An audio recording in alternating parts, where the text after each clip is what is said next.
আপনারা শুনছেন horror story with চঞ্চল। কাল্পনিক ভূতের অসাধারণ সমস্ত কাহিনী। ভূত যখন কথা বলে।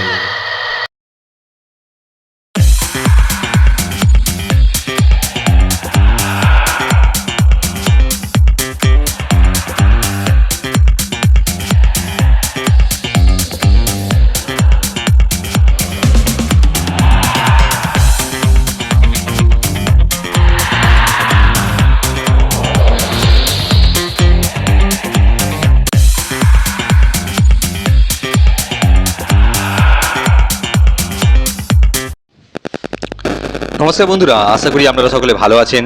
আজকে একটি ছোট্ট বেলাকার ভূতের গল্প নিয়ে হাজির হলাম। গল্পের নাম ছেলেবেলার ভূতের গল্প।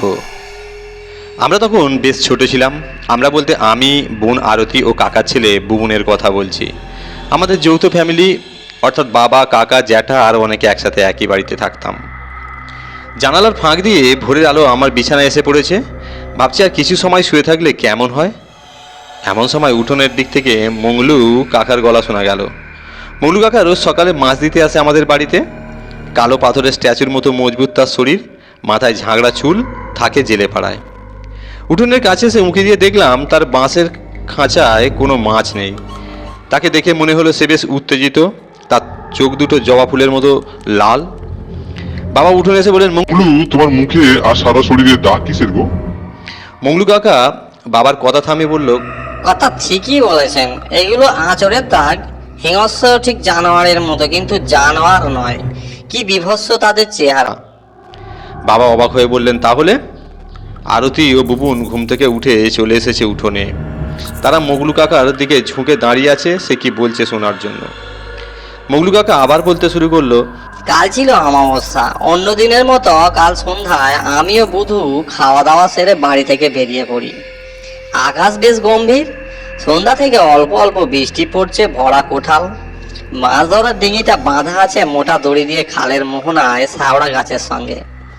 আমাদের কাঁধে আছে মণিজাল। খালের জলে পাল পাতা হয়ে গেছে। জোয়ারের স্রোত বাড়ার সাথে সাথে ঝাঁকে ঝাঁকে ইলিশ, ভেটকি, পার্সে, পমফ্রেট আরো কত রকমের মাছ জালে আটকে যাচ্ছে। আমিও বুধু মনের আনন্দে জাল থেকে মাছ তুলে ডিঙিতে রাখছি। ভাটা শুরু হলো।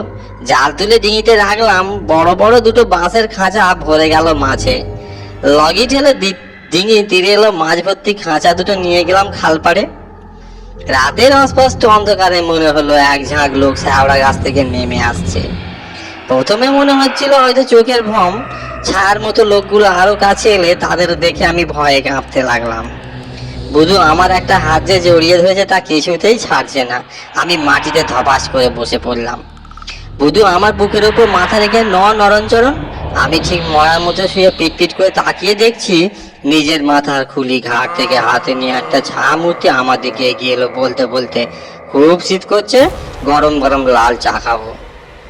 আমি কাঁপা গলায় বললাম, লাল চা? এখানে তো চায়ের দোকান নেই। উত্তর ভেসে এলো, তোর ঘাড় মোটকে লাল চায়ের মতো গরম রক্ত খাবো। বুধু তার ঠোঁট আমার কানের কাছে নিয়ে অস্পষ্ট ভাষায় বলল, পিশাচ পেপেমি।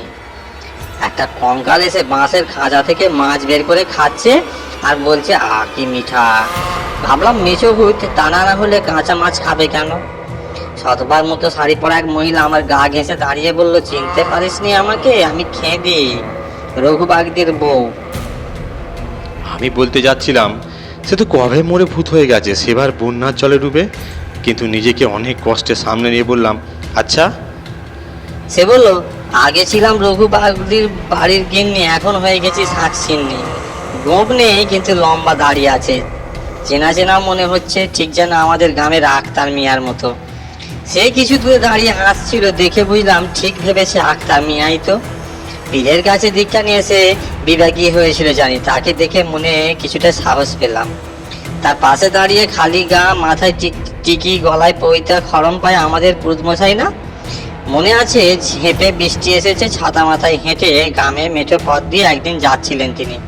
হঠাৎ বাজ পড়লো তার মাথার উপর আর মারা গেলেন। কিন্তু মারা যাওয়ার পরে এখানে এলেন কি করে? আক্তার মিয়া চিৎকার করে বলতে লাগলো, দেখতা কি হ্যাঁ, খাড়ারা হামদ, বাম্বাবাতি আর মামদা। বুঝতে আর বাকি রইল না যে ওরা মরে হয়েছে ব্রহ্মদত্তি আর মামদ। কি উত্তর দেবো ভাবছি, এমন সময় পেতিনি আমার ঘাড়ে চেপে ধরে বলল, একবার বর্গিরা নদী দিয়ে নৌকায় চেপে এই গ্রামে এসে লুটপাট করতে থাকে, বাধা দিলে তলোয়ার দিয়ে আমার গলা কেটে দেয়। সেদিন থেকে চেষ্টা করেছি, মাথা শরীরের সাথে জোড়া লাগাতে পারছি না, কিছুতেই পারছি না। তবে খেতে অসুবিধা হয় না আমার, এই যেমন এখন গরম গরম লাল চায়ের মতো তো রক্ত খাবো। পায়ে বম্বে দৈত্যি ছুটে এসে ঘুষি মেরে সরিয়ে দিল স্কন্ধ কাটাটাকে।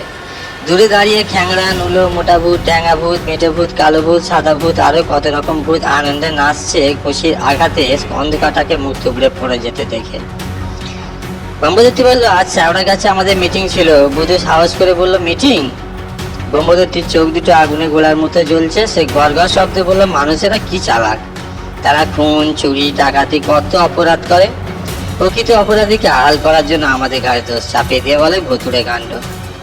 আমি যখন বেঁচেছিলাম অফিসে গিয়ে বাড়ির ট্যাক্সি দিলাম, কম্পিউটার নামক যন্ত্রে সব লিখে নিল, কিছুদিন পরে বললো ভুতুড়ে কাণ্ড ঘটে গেছে, লেখা মুছে গেছে। এসব ঘোরতর অন্যায়, মানছি না, মানব না। জটলা করে দাঁড়িয়ে থাকা ভূতগুলো বলতে থাকলে সুর করে, মানছি না, মানব না, মানছি না, মানব না। আমি ইনিয়ে বিনিয়ে কেঁদে বলতে থাকলাম, পুরুতমশাই অপরাধ নেবেন না, আমি এমন কথা কখনো বলিনি।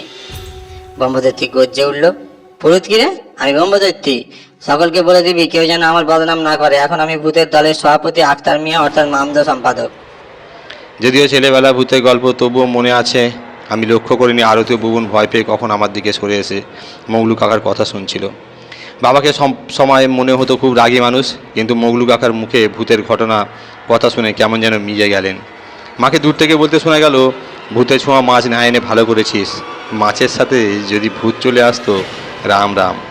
আমি আরতীয় বুবুন নিশ্চুপ, কারো মুখে কোনো কথা নেই। ধন্যবাদ। অনুগ্রহ করে আপনারা আমার চ্যানেলটি সাবস্ক্রাইব করুন, আমার পাশে থাকুন, এই আশায় আপনাদের কাছে রাখি। আপনারা সুস্থ থাকুন, ভালো থাকুন। ধন্যবাদ।